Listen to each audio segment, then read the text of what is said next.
لگتا یہ نہیں ہے کہ اگر ججز کو کوئی سرویلنس کو پتہ ہو کہ سزا اور جزا کا کوئی میکنزم ہے تو شاید جو فیصلے ہیں وہ ایسے ہوں کہ جن کو 40 سال بعد یا 20 سال بعد یا 10 سال بعد انڈو نہ کرنا پڑے؟ لیکن یہ تو جوڈیشل سسٹم کی ایک خرابی ہے کہ پردادا کیس کرتا ہے اور پوتے پڑپوتے جا کے سپریم کورٹ سے فیصلہ لیتے حق میں یا خلاف. تو اس سسٹم کی خرابی ضرور ہے. اور پھر اس کے ساتھ ساتھ آپ یہ بھی دیکھیں کہ فریولس لٹیگیشن ہوتی ہے, مقدمے بازی میں لوگوں کو الجھائے جاتے ہیں. ابھی آپ اسی سپریم جوڈیشل کاؤنسل کی بات کر رہے تھے تو میں بھی ٹی وی پہ دیکھ رہا تھا, کچھ اور ججز صاحبان کے خلاف بھی شکایتیں تھیں, 6 شکایتیں تھیں غالباً, تو ان میں 5 میں انہوں نے کہا جس میں کوئی مواد نہیں ہے. تو سوسائٹی کا اور لوگوں جی کا آپ یہ پہلو بھی دیکھیں کہ اتنے محترم ججز ہیں جن کے خلاف فریولس قسم کی درخواستیں لوگ دے دیتے ہیں, اور وہ 5 درخواستیں میرا خیال ہے انہوں نے کہا کہ قابل سماعت نہیں ہے, اس میں کوئی مٹیریل نہیں ہے. تو ان لوگوں کو کوئی نہ کوئی سزا دینی چاہیے. جج کا عہدہ بڑا اہم عہدہ ہوتا ہے. خدا نہ خواستہ کسی پر الزام اگر ہے اور وہ ثابت ہو جاتا ہے دیٹس another thing. مگر جو جج صاحبان, موجود جج صاحبان جن کے خلاف جھوٹے الزام لگا کے اور سپریم جوڈیشل کاؤنسل میں ایک درخواست دے دی جاتی ہے, اس کے بعد وہ غلط ثابت ہو کے خارج ہو جاتی ہے, تو there should be stern action against the applicant who has brought the name of those judges very low in the eyes of the people.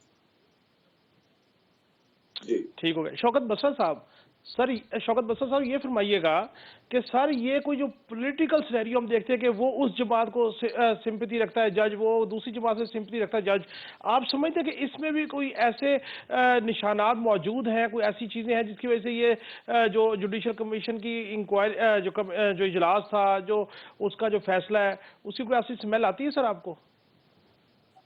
نشان بھائی آپ نے بہت اہم سوال کیا ہے. جج کا منصب بہت بڑا منصب ہے. جج جو ہوتا ہے اللہ کرے کہ وہ قانون اور آئین کے مطابق فیصلے ہونے شروع ہو جائیں, پاکستان میں رول آف لا ہو جائے. تو اور چاہیے کیا, یہاں پر تو ہر پارٹی کا جج اپنے, یہاں پر تو ہر وکیل کا جج اپنے, یہاں پر من پسند لوگوں کو چہرے دیکھ کر انصاف ملتا ہے. اور آج دنیا میں ہماری حالت کیا ہے؟ حالت یہ ہے کہ نیچے سے شاید دنیا میں جتنے ممالک ہیں ہم نیچے سے سیکنڈ یا تھرڈ نمبر پر ماشاءاللہ ہیں کہ یہ ہے انصاف کا معیار. ابھی رفیق رجوانہ صاحب میرے لیے بہت محترم ہے, خود بھی قانون دان ہے, میں کورٹ کچہری میں بھی وکالت کرتا رہا ہوں. حالت یہ ہے کہ نیچے لوگوں کا بالکل عدالتوں سے اعتماد اٹھ چکا ہے. کوئی ججز پہ لوگوں کا اعتماد نہیں ہے. بدقسمتی ہے یہ ہماری.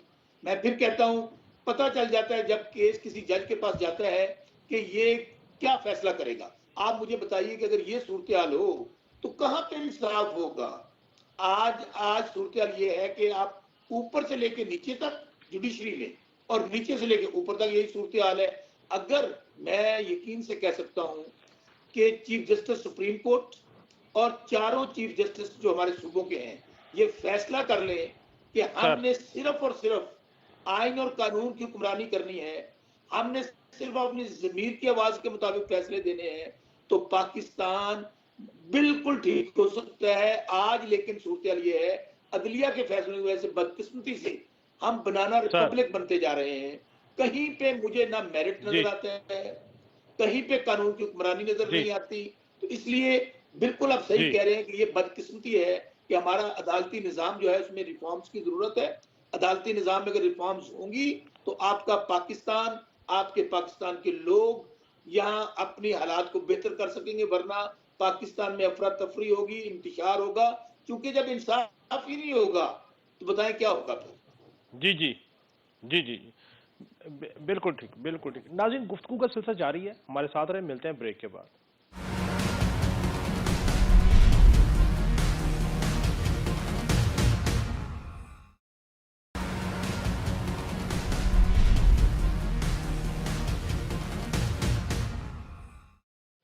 ویلکم بیک ناظرین. شوکت بسرا صاحب, سر یہ جو مخصوص نشستوں کا معاملہ تھا سنی اتحاد کونسل کو نہیں دی گئی اور جن جماعتوں کو وہ ڈسٹریبیوٹ کر دی گئی, ان کے نوٹیفیکیشن کر دیے گئے, پشاور ہائی کورٹ نے 13 مارچ تک حلف نہ اٹھانے کا جو ہے وہ معاملہ کر دیا ہے. تو مجھے تو یہ لگتا ہے جن سیاسی جماعتیں جو شادیانے پہ جا رہی تھی کہ ہمارے نمبر بہت اوور ہو گئے اور پریزیڈنشل الیکشن میں ہمیں بڑا سپورٹ ملے گا بالخصوص پیپلز پارٹی کو اور حکومتی اتحاد کو، سر اس پہ کیا کہیں گے؟ اور لاہور ہائی کورٹ سے میں جو بھی آپ نے ریٹ دائر کی ہے سنی اتحاد کونسل کی جانب سے مخصوص نشستوں کی، سر ان کا ذرا احوال لوگوں سے شیئر کیجئے پلیز۔ بھائی پہلی بات، ابھی ہم عدالتی نظام کو اور عدالتی ریفارمز کے حوالے سے گفتگو کر رہے تھے، یہ بھی آپ کو بڑی امپورٹنٹ بات بتانے لگا کہ یہ جو ہماری مخصوص نشستیں چھینی گئی ہیں، یہ بھی چیف جسٹس قاضی فائز صاحب نے جو ایک فیصلہ دیا 11th آر پہ ہمارے بلے کا نشان چھین لیا گیا، اور اس کے بعد جو دھاندلی ہوئی ہے الیکشن کے اندر، بلکہ دھاندلا ہوا ہے، جو خرید و فروخت ٹریڈنگ ہوئی ہے، اور یہ جو نشستیں چھینی جا رہی ہیں وہ صرف اس فیصلے کی وجہ سے چھینی جا رہی ہیں جو ہمارا بلے کا نشان چھینا گیا۔ ابھی آپ مجھے کبھی کہتے ہیں سنی اتحاد کونسل کا شوکت بدرا، کبھی آپ مجھے کہتے ہیں تحریک انصاف کا شوکت بدرا۔ اب ظلم کی بات دیکھیں کہ عمران خان پاکستان ہے، اس وقت 80-90% قوم عمران خان کے ساتھ کھڑی ہے۔ آپ اگر اس جماعت کو، عمران خان کو دیوار سے لگاتے لگاتے آپ پاکستان کو دیوار سے لگا رہے ہیں، آپ نے ہر حربہ استعمال کر لیا، آپ نے پارٹی توڑ دی، آپ نے پریس کانفرنسز کروا لی، اور اینڈ آف دی ڈے آپ نے کیا کیا؟ آپ نے بلے کا نشان چھین لیا، آپ نے کیمپین نہیں کرنے دی، جلسہ نہیں، جلوس نہیں، لیڈر جیل میں ہے۔ عوام نے پھر کھڑے ہو کر فیصلہ سنا دیا۔ اس لیے میرے بھائی انصاف، اور یہ مخصوص نشستوں کی زیادہ بات ہے، رفیق رجوانہ صاحب میرے سے بہتر سمجھتے ہیں۔ سب سے پہلے تو ظلم کی بات دیکھیں کہ انہوں نے محترمہ مریم نواز صاحبہ کو جو بنایا ہے، جو کہ خود جیتی ہوئی نہیں ہے، اندازہ کریں کہ خواتین جو 52% ہے پاکستان میں، ان سے نشستیں چھینی جا رہی ہیں، خواتین کو نشستیں نہیں دی جا رہی، ان پہ قبضہ کرنے کی کوشش کر رہے ہیں۔ تو یہ اس وقت پاکستان میں ہائبرڈ نظام ہے۔ پاکستان میں پھر میں کہنے لگا ہوں، یہاں پر آپ کا وزیر اعظم جعلی، آپ کی وزیر اعلیٰ جعلی، آدھی سے زیادہ اسمبلی جعلی، اور سب سے بڑھ کر وہاں پہ قرآن پہ جھوٹے حلف اٹھائے جا رہے ہیں اور اسمبلیاں بنائی جا رہی ہیں۔ تو اس لیے میرے بھائی، یہ ہمیں جو خواتین کی نشستیں چھین لیں، یہ الیکشن چھین لیا، سیٹیں چھین لی، یہ عوام کو یہ سمجھتے ہیں کہ یہ کیڑے مکوڑے ہیں، عوام کی کوئی حیثیت اوقات نہیں ہے۔ اگر عوام نے ووٹ نہیں دیے تو نہ دیں۔ ہم آپ کو 8 تاریخ کو آپ نے ووٹ ڈال لیا، 9 کو آپ نے رزلٹ بدل دیے، تو مجھے بتائیں ذرا کوئی جواز ہے کسی کے پاس، کسی پارٹی کے پاس؟ یار کوئی شرم حیا اور غیرت ہی ہم میں ختم ہو گئی ہے کہ آپ ہماری سیٹیں جو پہلے ہماری 2/3 میجارٹی ہے وہ آپ نے چھین لی ہم سے، پھر ہمارے سے ہم نے وہ جو سیٹیں ملی ہوئی ہیں یہ پہنچ کے الیکشن کمیشن میں، ان سے پوچھئے کس حیثیت میں پہنچے ہیں؟ کیا ان کے لوگ تھے وہ جو جیتے ہوئے 91؟ ہمارے تو 180 لوگ تھے۔ آپ نے سیٹیں چھین لی، آپ نے پارٹی کا بیڑا غرق کر دیا، آپ نے ہماری ماؤں بہنوں بیٹیوں تک پہنچ گئے، ہمارے کاروبار بند کر دیے۔ کیا چاہتے ہیں یار؟ چھوڑ دیں، پھر چھوڑیں یہ جمہوریت کا جو ڈھونگ رچایا ہوا ہے کہ جمہوریت ہے، آئین ہے، قانون ہے، چھوڑیں، ختم کریں، پیک اپ کریں۔ پہلے ہی آئین تو ٹوٹ چکا تھا جب آپ نے 1 سال جو کیئر ٹیکر سیٹ اپ جو چلایا آپ نے، تو آپ اسی کو آگے کنٹینیو کر دیتے۔ میاں شہباز شریف کیا ضرورت تھی؟ 17 سیٹوں والا وزیر اعظم بن گیا ہے، 24 سیٹوں والا صدر بننے جا رہا ہے، 36 سیٹوں والی وزیر اعلیٰ بن گئی ہے، اور 180 سیٹوں والا جیل میں پڑا ہوا ہے۔ تو بھائی ان کو چاہیے یہ خواتین کی نشستیں بھی لے لیں، یہ سارا کچھ کریں، لیکن یہ ہمیں نظام دکھائیں کس طرح چلے گا، کس طرح چلے گا جب تک عوام اداروں کے پیچھے نہیں کھڑی ہوگی۔ آپ نے 4 باریاں لے لی، 3 باریاں لے لی، ملک کا بیڑا غرق کر دیا، اپنے اثاثے بڑھا لیے، تو صدر بن جا، تو وزیر اعظم بن جا، تو گورنر رہ لے، خواتین کی سیٹیں لے لو بھائی، ڈاکے مارو، اور اس کے بعد کہو کہ میں وزیر اعظم ہوں اسلامی جمہوریہ پاکستان کا۔ جی ٹھیک۔ رجوانہ صاحب، سر یہ مخصوص نشستوں کا جو معاملہ ہے سنی اتحاد کونسل کو نہیں ملی اور دیگر سیاسی جماعتوں میں ڈسٹریبیوٹ ہوگی، اور وہ بھی اب حلف نہیں اٹھا سکتے، پشاور ہائی کورٹ کا فیصلہ ہے، تو سر الیکشن کمیشن کی جو موو ہے ہائی کورٹ میں چیلنج ہوگی۔ اور دوسری ایک اور چیز کہ مصدقہ دستاویزی نقول جو ہے وہ تو سنی اتحاد کونسل، یہ جو ہارے ہوئے کینڈیڈیٹ ہیں ان کو دینا ان کا میں سمجھتا ہوں فرض ہے الیکشن کمیشن کا، وہ بھی اس کے لیے بھی عدالت جانا پڑ رہا ہے۔ ہو کیا رہا ہے سر؟ اس سارے عمل کو آپ کیسے دیکھ رہے ہیں؟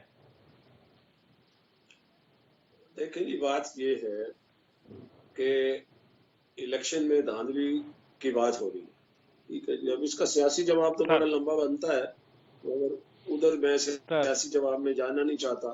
پھر ہم سیاست میں پھنس جائیں گے تو پھر بسرا صاحب سیاست زیادہ جانتے ہیں تو پھر بحث بڑھ جائے گی. میں نہیں چاہتا. ماحول اچھا چل رہا ہے تو اچھا ہی چلے. بات یہ ہے کہ جو مخصوص نشستوں کا سوال ہے، میں اب بطور قانون کے طالب علم کی بات کر رہا ہوں، اور جب قانون کی بات تشریح کی جاتی ہے ضروری نہیں میری رائے سے کوئی اتفاق کرے. ٹھیک ہے جی.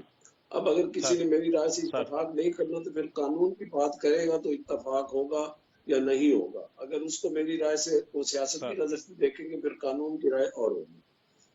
جو مخصوص نشستوں کا قانون ہے وہ یہ ہے کہ وہ جماعتیں جنہوں نے الیکشن میں قومی اور صوبائی اسمبلیوں میں نشستیں حاصل کی ان کو ان کے نشستوں کے حساب سے پرپورشنیٹلی متناسب نمائندگی سے مخصوص نشستیں دی جائیں گی. ٹھیک ہے. یہاں ہم رک جاتے ہیں. Let's have stop. ٹھیک. اس 8 فروری کے الیکشن میں پی ٹی آئی جماعت تو تھی، وہ کوئی بین نہیں ہوئی، مگر کیونکہ اس کے پاس نشان نہیں تھا تو اس کے سارے امیدوار جو ہیں وہ اس پہ اپنا آزاد امیدواروں کی حیثیت سے الیکشن لڑے. مگر یہاں میں یہ ضرور کہتا ہوں کہ ان کو مختلف نشانات دینے کی بجائے ان کو کوئی ایک نشان دے دیتے، چاہے وہ الیکشن کمیشن نے بطور پارٹی نہیں دیا یا وہ الیکشن کمیشن نے فیصلہ کر لیا اور سپریم کورٹ نے وہ نشان وہ ان کو جو ہے نا election intra party election legal declare کر دی اور نشان چلا گیا. تو بہرحال ان کو کم از کم ہر علاقے میں پی ٹی آئی کے جو آزاد امیدوار تھے تو ایم این اے اور ایم پی اے کو ایک ہی نشان ملنا چاہیے تھا. میں اس اصولی طور پر بات کر رہا ہوں. ٹھیک ہے. اب بات یہ ہے کہ پی ٹی آئی نے بطور پی ٹی آئی تو الیکشن میں حصہ نہیں لیا، جماعت تھی اور اسی رول 94 کے نیچے لکھا ہوا ہے کہ پولیٹیکل پارٹی وہ ہوگی الیکشن کے پرپز کے حساب سے جس کو کہ سمبل الاٹ ہو. اب سنی اتحاد کے تو کینڈیڈیٹ ہی نہیں تھے میری مطلب اندازے کے مطابق، شاید کہیں کا تو کہوں گے. اب انہوں نے تو کوئی نشستیں حاصل نہیں کی بلکہ غالباً میری جہاں تک یادداشت ہے ان کے جو سربراہ ہیں انہوں نے بھی آزاد الیکشن لڑا اور ہار گئے میرا خیال ہے. جی تو حامد رضا انہوں نے صاحب نہیں وہ جیت گئے لیکن آزاد الیکشن لڑا.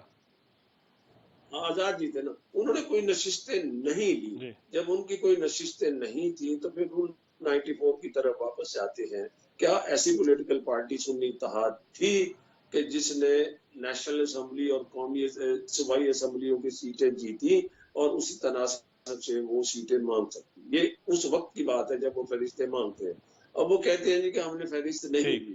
فہرست تو وہ جماعت دے گی جس نے سیٹیں حاصل کرنی ہو، جس کو پتا ہو میرے 200 300 500 1000 مطلب کینڈیڈیٹ جو ہے وہ حصہ لے رہے ہیں مختلف اسمبلی اور قومی اسمبلی کو. ان کو تو پتا ہے ہمارا تو کینڈیڈیٹ ہی نہیں ہے، ہمارے سربراہ ہی آزاد لڑ رہے ہیں. تو وہ سٹیج گزر گئی ہے. ٹھیک ہے جی. اب ان چیزوں کا فیصلہ ہوگا سپریم کورٹ میں کہ کیا پی ٹی آئی کے آزاد لوگوں نے جو پاکستان سنی اتحاد کونسل ہے جو بھی ہے اس کو جب انہوں نے پارلیمنٹ میں جا کے جوائن کیا ہے تو کیا اس چیز کو ریٹروسپیکٹیو ایفیکٹ سے ریورس گیئر لگا کے اس وقت لے جائیں جب وہ الیکشن ہوئے اور ان کو وہ سیٹیں ملی اور اسی متناسب نمائندگی سے سنی اتحاد کونسل کی یہ سیٹیں گنی جائیں گی یا کنسیڈر ہوں گی؟ تو اس پر ایک قانونی اختلاف ہے، قانونی رائے ہے مختلف کہ اب جس وقت پی ٹی آئی کے لوگوں نے بطور آزاد سنی اتحاد کونسل کو جوائن کیا ہے اس وقت سے پہلے ہی الیکشن ہو گیا، اس وقت سے پہلے قومی اسمبلی اور صوبائی اسمبلیوں کے لوگ منتخب ہو کر آ گئے، وہاں سنی اتحاد کونسل کا نام و نشان نہیں تھا. ٹھیک ہے جی. اب اس پر پشاور ہائی کورٹ نے اسٹے کر دیا. قانونی ایک جنگ ہے. ٹھیک ہے نا. کوئی اب کہے جی چھین لیے، وہ الیکشن کمیشن نے قانون کے مطابق فیصلہ کیا ہے، ان کا رائٹ ہے، آگے جائیں گے اس کو چیلنج کریں گے. ٹھیک ہے. باقی رہا اب یہ تو ایک نعرہ شروع ہو گیا نا کہ فلان جعلی فلان جعلی فلان جعلی. اب میں گھر بیٹھ کے میں کہہ دوں جی ہماری جماعت تو پاکستان سے مقبول ترین تھی، 180 سیٹیں ہماری تھی. جہاں کہیں دھاندلی ہوئی ہے، کہیں جسٹیفیکیشن ہے تو قانون کا راستہ. اب قانون جو ہے وہ تو ساروں کے لیے ہے نا. اگر اس میں کوئی ڈیلے ہو جاتا ہے ٹریبیونل میں، میں بھی اس کے حق میں نہیں ہوں. جلدی فیصلہ ہونا چاہیے، ان کی گریوینسز کا جلدی فیصلہ ہونا چاہیے. اور قانون نے جو دائرہ اختیار دیا ہوا اور کام کا طریقہ کار دیا ہوا اس سے باہر ہٹ کے کوئی کام نہیں ہو سکتا.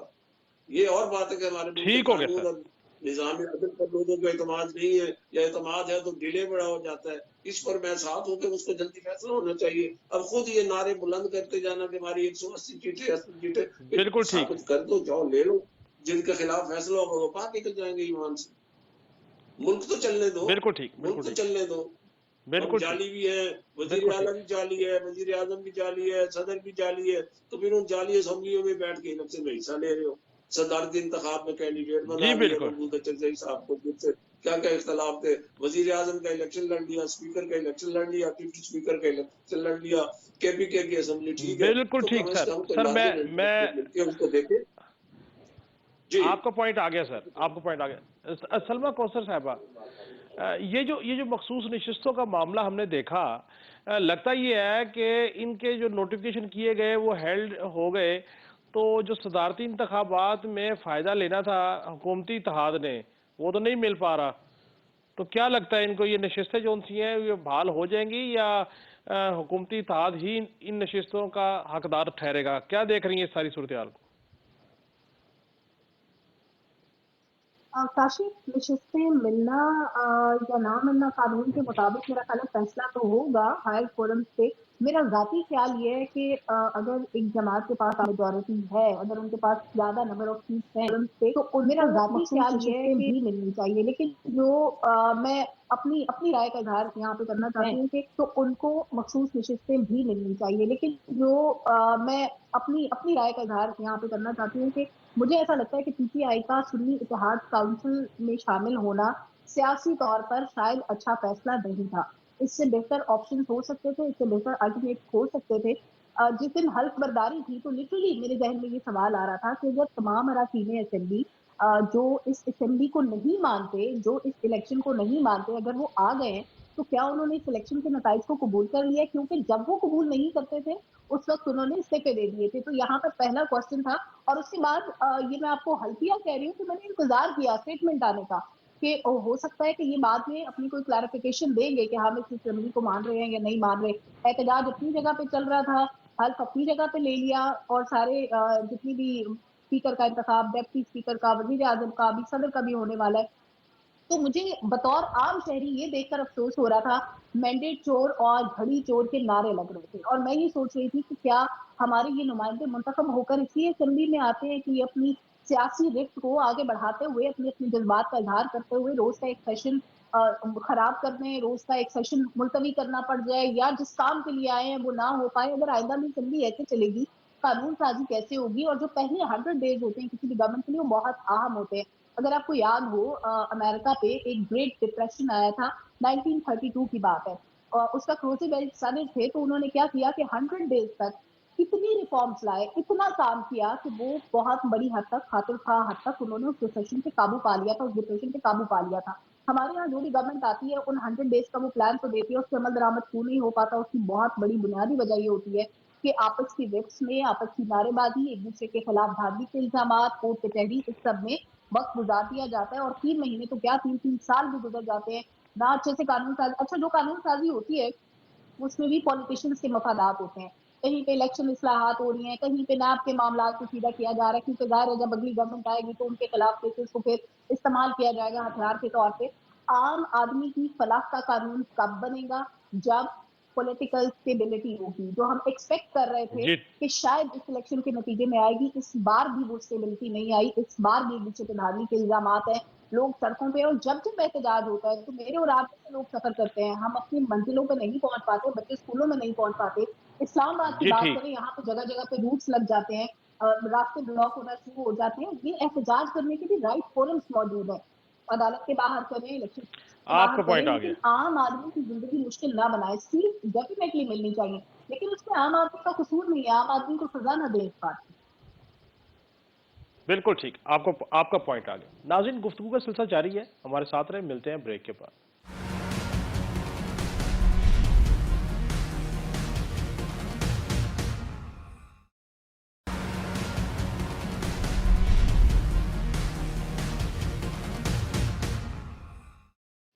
ویلکم بیک ناظرین. شوکت بسا صاحب, سر ذوالفقار علی بھٹو صاحب کو 45 سال بعد انصاف ملتا ہے, سابق وزیر اعظم نواز شریف صاحب کو کئی سال بعد انصاف ملتا ہے، اب ان کے بچے واپس آ رہے ہیں، ان کے دائمی وارنٹ جو ہیں وہ معطل ہو گئے ہیں، وہ بھی آ کے سرنڈر کریں گے اپنے آپ کو، اور پھر ان کو بھی یقین طور پہ انصاف مل جائے گا۔ اور مجھے تو اس میں کوئی ابہام نہیں ہے کہ دیر یا بجلد بانی تحریک انصاف کو بھی جو مقدمات ہیں ان میں سزائے سنائی کے ان کو انصاف ملے گا۔ یہ ہو کیا رہا ہے سر اس ملک کے عدلیہ کے نظام کے ساتھ؟ دیکھیے بھائی، بات یہ ہے، وہ کہتے ہیں نا جسٹس ڈیلیڈ جسٹس ڈینائڈ۔ یہ کیا آج جو عدالتی نظام ہمارا دنیا میں نیچے سے دوسرے یا پہلے نمبر پہ کھڑا ہوا ہے، اس کی وجہ یہی ہے کہ یہاں پہ کوئی انصاف نہیں ہے، بلکہ انصاف کا قتل ہوتا ہے۔ جوڈیشل مرڈر ہوا شہید ذوالفقار علی بھٹو کا، اور کل ہم نے فیصلہ تو اس طرح سنایا جیسے ان کی پھانسی کو روک دی گئی اور وہ پھانسی سے بچ گئے ہیں۔ 45 سال پہلے آپ نے تختہ دار پہ لٹکا دیا پاکستان کے ایک ایسے لیڈر کو جس کا کوئی جواب ہی نہیں تھا، جس نے ایٹم بم بنایا ہے، جس نے ہمیں عزت اور آبرو سے جینا سکھایا۔ ہونا تو یہ چاہیے تھا، پھر کل یہ کرتے نا کہ جن ججز نے یہ فیصلہ سنایا تھا ضیاء الحق کی ماں پر، ان کی قبروں سے نکالیں ان کی لاشیں اور ان کو ڈی چوک میں لٹکائیں علامتی طور پر، تاکہ پتہ چلے۔ اور دوسری بات، آپ کو میں پھر کہہ رہا ہوں کہ انصاف چہرے دیکھ کر، پارٹیاں دیکھ کر انصاف نہیں ہوتے۔ آج پاکستان میں کیا ہو رہا ہے؟ انسانی حقوق کی دھجیاں اڑائی جا رہی ہیں۔ یہاں پر آج کسی کی جان مال عزت محفوظ نہیں ہے۔ مائیں بہنیں بیٹیاں جیلوں میں پڑی ہیں، 6 مہینے سے ضمانتیں نہیں ہو رہی ہیں۔ آج جس طرح الیکشن جو بنیادی حقوق اور مینڈیٹ ہے لوگوں کا، اس پہ جس طرح دن دہاڑے ڈاکہ ڈالا گیا ہے، اس کو کوئی دیکھ نہیں رہا۔ 40 سال 45 سال والے کیس لے کر بیٹھے ہوئے ہیں، ان کا انصاف 40-45 سال بعد ملے گا۔ یعنی کہ ہمیں انتظار کرنا چاہیے 40-45 سال بعد۔ یہ جو الیکشن میں ڈاکہ مارا گیا ہے، جو ماں بہنوں بیٹیوں کے ساتھ ظلم زیادتی ہو رہی ہے، جو انسانی حقوق کی پامالی ہو رہی ہے، جو صحافیوں کے ساتھ ظلم اور جبر ہو رہا ہے، اس کا انصاف پھر 40-45 سال ملے گا۔ کیا قصور ہے اسد عمر کا، اپنا اسد طور کا؟ کیا قصور ہے عمران ریاض کا؟ کیا ہو رہا ہے یہ؟ اس لیے میرے بھائی، یہ ایک ریفارمز کی ضرورت ہے عدلیہ کے اندر، اور بڑی بدقسمتی یہ ہے، یقین مانیں میں بطور ایک قانون دان کے بھی، بطور ایک پاکستانی کے بھی، میں خواب دیکھتا تھا کہ ہمارے چیف جسٹس قاضی فائز عیسیٰ آئیں گے اور پاکستان میں اس حوالے سے بہت تبدیلی آئے گی۔ ان کو جب میں دیکھتا تھا چیف جسٹس بننے سے پہلے، وہ میرے تو خواب ادھورے کے ادھورے رہ گئے۔ میں تو آج سوچتا ہوں تو مجھے یقین مانے پریشانی اس بات پہ ہوتی ہے کہ میں کہاں سے ڈھونڈ کے لاؤں اپنے وہ چیف جسٹس صاحب جو اتنے زبردست فیصلے دیتے تھے۔ تو آج تو میرے بھائی آپ دیکھ لیں جو صورتحال چل رہی ہے، کیونکہ آج جو ججز ہیں، میں پھر کہہ رہا ہوں کہ ان کے اوپر بڑی بھاری ذمہ داری ہے لوگوں کو انصاف دینے کی۔ اللہ تعالیٰ کے بعد ان کے ہاتھ میں جو ہے وہ اللہ نے طاقت دی ہے کہ فیصلہ غلط کریں گے تو لوگ صرف وہی نہیں، پاکستان سفر کرتا ہے، عوام سفر کرتے ہیں، لوگوں کے مقدمے سال ہر سال سے عدالتوں میں چل رہے ہیں، جیسے ابھی آپ نے بھٹو صاحب کے کیس کا ریفرنس دیا۔ تو بس یہی صورتحال ہے، دعا کریں۔ اس وقت تو اس وقت پاکستان میں تو کوئی مجھے آئین نظر نہیں آتا، کوئی قانون نظر نہیں آتا۔ یہاں پر مائٹ از رائٹ ہے، جنگل کا قانون ہے، جو جہاں بیٹھا ہے، نہ پارلیمنٹ کے اندر وہ لوگ بیٹھے ہوئے ہیں جو آدھی سے زیادہ جعلی پارلیمنٹ ہے۔ ہر کسی کو پتا ہے پاکستان میں وزیر اعظم جعلی، وزیر اعلیٰ جعلی، صدر جعلی بننے جا رہا ہے، جن کے پاس مینڈیٹ ہی نہیں ہے۔ تو بتائیں مجھے ان سے بڑے عہدے کیا ہیں؟ پاکستان میں جو آئینی عہدے ہیں وہ تو یہی ہے نا میرے بھائی۔ سر اگر آئینی عہدے ہی بدقیادتی سے، جھوٹ سے آپ ان کے اوپر قبضہ کر لیں گے، بندوق کے زور پہ، طاقت کے زور پہ، آگے کیسے چل سکتے ہیں آپ؟ جی ٹھیک۔ رفیق رجوانہ صاحب، میرا دکھ یہ ہے، مجھے تکلیف اس بات کی ہے کہ انصاف دینے والے اگر وقت پر انصاف نہیں دیں گے تو جن لوگوں کے ساتھ زیادتی ہوگی وہ فریاد کدھر کریں گے؟ اگر ذوالفقار علی بھٹو صاحب کے کیس میں آج 45 سال بعد انصاف ہوا، نواز شریف صاحب کو پہلے امپلیکیٹ کیا گیا، سزائیں سنائی گئیں، بعد میں پتہ لگا کہ کیس نہیں اسٹرانگ تھے، چیزیں انڈو ہو گئیں، اب ان کے برخوردار ہیں وہ بیچارے واپس آئیں گے، اپنے دائمی وارنٹ ان کے ختم ہوں گے۔ اس طرح کی جو سیاسی شخصیات کو ہم انصاف کے ترازو سے گزارتے ہیں اور پھر ان کو سزائیں سناتے ہیں، اس کا کبھی کوئی تدارک ہو سکے گا؟ یا آپ کے ذہن میں ماہر قانون ہونے کی حیثیت سے آپ ہم جیسے طالب علموں کو یہ سمجھائیے کہ کیسے اس کا حل صحیح ہو سکتا ہے، کیسے یہ صحیح نظام ٹھیک ہو سکتا ہے سر؟ دیکھیے آپ نے کچھ کیسز، سیاسی کیسز کا حوالہ دیا، ٹھیک ہے نا. سب سے پہلے یہ دیکھنا ہے کہ ان سیاسی کیسز میں جو پٹیشنر بنتے ہیں، بڑی اہم بات کر رہے ہیں، جو کمپلیننٹ بنتے ہیں، جن کے کہنے سے انیشیٹ ہوتا ہے، جج تو بعد میں آتے ہیں، انیشیٹ ہوتا ہے. جی جی. اگر میں بیٹھ کے اپنے سیاسی مخالف کے لیے پولیٹیکل انجینئرنگ کروں، چاہے وہ احتساب کا ادارہ ہو، چاہے وہ FIA ہو، چاہے وہ لوکل پولیس ہو، چاہے وہ کوئی بھی ادارہ ہو، اور میں اپنے پولیٹیکل مخالف کے لیے انجینئرنگ کر کے میں انیشیٹ کراؤں یا کسی ایک ڈمی آدمی کو کھڑا کر کے اس کے ذریعے انیشیٹ کراؤں، تو پہلے مجھے اپنی اصلاح کرنی چاہیے. پہلے میرے اندر خوف خدا ہو. بالکل ٹھیک. تھانے پہ کوئی جھوٹا پرچہ کروانے جاتے ہیں تو پولیس مل جاتی ہے تو جھوٹے پرچے کی کارروائی ڈال کے بندوں کو گرفتار کر لیتے ہیں. تو پہلے تو مجھے چاہیے کہ میں تھانے پہ جاؤں، کسی پہ جھوٹا الزام لگاؤں تو مجھے چاہیے کہ میں نہ لگاؤں جھوٹا الزام اور پرچہ نہ کراؤں. اگر کرایا ہے تو پھر پولیس کو چاہیے کہ وہ دودھ کا دودھ اور پانی کا پانی کرے. پھر اس کے بعد جج کی باری آتی ہے. اب پرابلم یہ ہے کہ جب ایسا کوئی کیس بنتا ہے پولیٹیکل، آپ نے دیکھا پھر عدالتوں کا رویہ بھی دیکھا، کس کس کیس کا ہم نام لیں، ٹھیک ہے جی، کس کس سیاسی لیڈر کا نام لیں، بشمول میاں نواز شریف، اس سے پہلے چلتے جائیں کنٹمپٹ آف کورٹ میں یوسف گیلانی صاحب، پھر کیا کیا ہوا میاں نواز شریف صاحب، پھر اس کے بعد جن جن کے خلاف بھی کیس ہوئے. تو بات یہ پہلے تو ہمیں کھلونا نہیں بننا چاہیے اور پارلیمنٹ کو مضبوط کرنا چاہیے. پارلیمنٹ مضبوط ہوگی کہ ہر ادارہ اپنا دائرہ کار کے اندر رہے گا. پارلیمنٹ میں تمام سیاسی جماعتوں کو بیٹھ کے ایک تو ایجنڈے میں کام کر لیں کہ جی ہم نے یہ ایجنڈا ہے. اسٹیبلشمنٹ کو ضروری نہیں ہم ملائن کرتے رہے، اس کو برا بھلا کہتے رہے. اس سے کوئی ایسی ورکنگ ریلیشن شپ پیدا کی جا سکتی ہے کہ ان کی مداخلت نہ ہو، ان کی اسسٹنس ہو. میں پھر کہوں گا کہ ان کی مداخلت نہ ہو، ان کی مینوورنگ نہ ہو، ان کی شکست و ریخت وہ حکومتوں کی نہ کرے، اور ان کی معاونت ضرور چاہیے. ہمارے لیے اسٹیبلشمنٹ بہت ضروری ہے ملک کے لیے، تو مل جل کے کام کریں. اب یہ سارے کا سارا ملبہ جو ہے نا، سارے کے ساری یہ چیز جو ہے سیاسی لیڈروں پہ آتی ہے، سیاسی جماعتوں پہ آتی ہے. ان کو چاہیے کہ اپنا یہ رول ادا کریں. اگر وہ رول ادا کریں گے، کسی کے ہاتھوں کھلونا نہیں بنے گے مخالف کو زیر کرنے کے لیے، وہ اپنے مفاد کے لیے. اب یہ دیکھیں جتنی پارلیمنٹ میں جماعتیں بیٹھی اس میں وکٹم بھی رہے ہیں، بینیفیشریز بھی رہے ہیں، ٹھیک ہے نا. اب سارے بینیفیشریز بھی ہو گئے، وکٹم بھی ہو گئے، وقت گزر گیا. اب تو خدا کے لیے کرو، کیونکہ قوم تنگ آ گئی ہے، قوم ان چیزوں سے تنگ آ گئی ہے. الیکشن ہے تو دھاندلی کا الزام، کچھ الزام درست بھی ہوتے ہیں، میں خود الیکشن لاز کو جانتا ہوں، کچھ درست بھی ہوتے ہیں. مگر بات یہ ہے کہ اگر حکومت آ گئی ہے تو حکومت کو چلائیں، اپوزیشن اپنا کنسٹرکٹیو رول ادا کرے. اگر میں روڈے اٹکاؤں گا، دیوار کھڑی کروں گا تو وہ قوم کے ساتھ زیادتی ہوگی. تو آپ نے بات کی عدلیہ والی اور انصاف والی. انصاف سے لوگ جو ہے وہ مطمئن نہیں ہے، اور واقعی جسٹس ڈیلیڈ جسٹس ڈینائیڈ والی بات ٹھیک ہے. ہم سپریم کورٹ میں دیکھتے ہیں کہ پردادا نے کیس کیا ہوا اور پوتا آگے سپریم کورٹ میں، پڑپوتا آگے سپریم کورٹ میں جو ہے نا پیش ہوتا ہے اور پھر فیصلہ ہوتا ہے جا کے. تو اس نظام کی بڑی خرابی ہے اور سوسائٹی کی بھی خرابی ہے. سوسائٹی فریولس لیٹیگیشن نہ کرے. اگر کسی نے کی ہے تو پھر عدالتوں کو چاہیے ان پر بھاری جرمانہ عائد کرے تاکہ وہ ڈسکریج ہو. اسی طرح سے جھوٹے پرچے، پولیس کا نظام، سارے نظام کی درست کی چاہیے، مگر ہمیں ساروں کو مل کے درست کر سکیں تو یہ ایک جماعت نہیں کر سکتے. جی ٹھیک.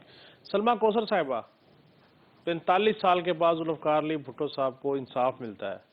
جو نقصان ہو جاتا ہے انصاف کے جو فیصلے غلط ہونے سے، اس نقصان کا ازالہ کون کرے گا؟ نواز شریف صاحب کو وزیر اعظم تھے، اتارا گیا، سزا سنا دی گئی، اب ان کے بچوں کو پھر جیل کاٹی، پھر اب ساری چیزیں انڈو ہوئی.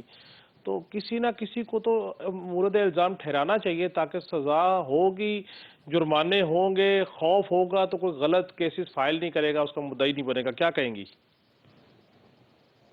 کاشف، اس نقصان کی بھرپائی تو کسی صورت ممکن نہیں ہے. بھٹو صاحب کا کہا جاتا تھا کہ جوڈیشیو پولیٹیکل مرڈر ہوا.